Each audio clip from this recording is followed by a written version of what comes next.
নমস্কার বন্ধুরা, শুভ সকাল। পুষ্পর বাঙাল হেসেলে আপনাদের স্বাগত।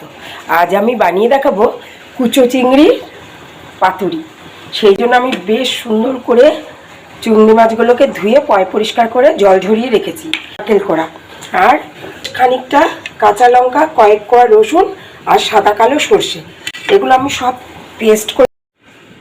দেখুন বন্ধুরা, এখানে একটা বোল নিয়েছি, বোলের মধ্যে আমি সর্ষে, লঙ্কা, রসুন বাটাটা দিয়ে দিয়েছি। এখানে চিংড়ি মাছের পেস্ট করে রেখেছি, এটাও বোলের মধ্যে দিয়ে দেবো। নারকেল বাটাটা দেখুন বন্ধুরা, লবণ, চিনি, একটু লঙ্কার গুঁড়ো, একটু হলুদ নিয়েছি, এটা সব আমি এর মধ্যে দিয়ে দেবো পরিমাণ মতন কাঁচা সর্ষের তেল। তেলটা একটু বেশি দেবেন, পাতুরিটা একটু ঝাঁঝ হবে, খেতে ভালো লাগবে। এবার এটাকে ভালোভাবে আমি মিশিয়ে নেবো।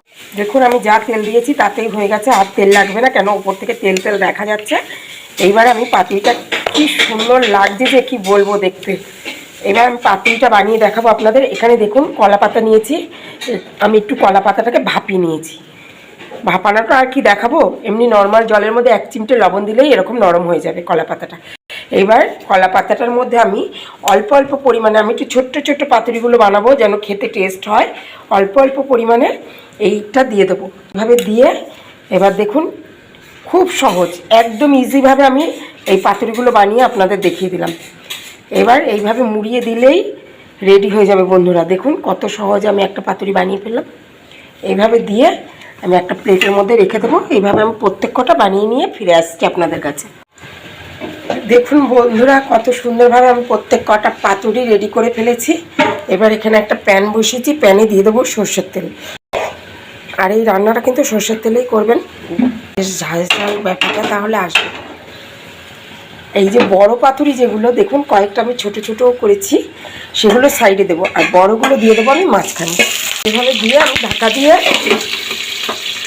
পিট করে লাল লাল করে ভেজে তুলে নিলেই রেডি হয়ে যাবে আমাদের ভুষো চিংড়ির পাতুরি। আবার উল্টো দিক করে দেবো। পাঁচ কুক হয়ে গেছে, এবার আরেকটা পাশ উল্টে দিলাম, হয়ে গেলেই রেডি হয়ে যাবে। আবার ঢাকা দিয়ে দেবো। চেষ্টা করবেন একটু মাপের ঢাকনা দিতে।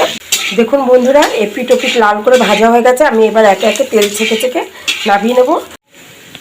দেখুন বন্ধুরা, পরিবেশনের জন্য একদম রেডি হয়ে গেছে।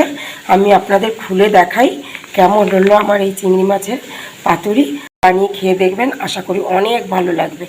দেখুন কত সুন্দর হয়েছে বন্ধুরা, এই দেখুন কি সুন্দর কুক হয়েছে, একদম শুকনো হয়ে গেছে। এইভাবে বানিয়ে গরম গরম ধোয়াটা ভাতের সাথে সব পরিবারে উপভোগ করুন। ভালো থাকবেন, সুস্থ থাকবেন, দেখতে থাকবেন পুষ্পর বাঙাল হেসেল। ফিরে আসছি পরের ভিডিওতে।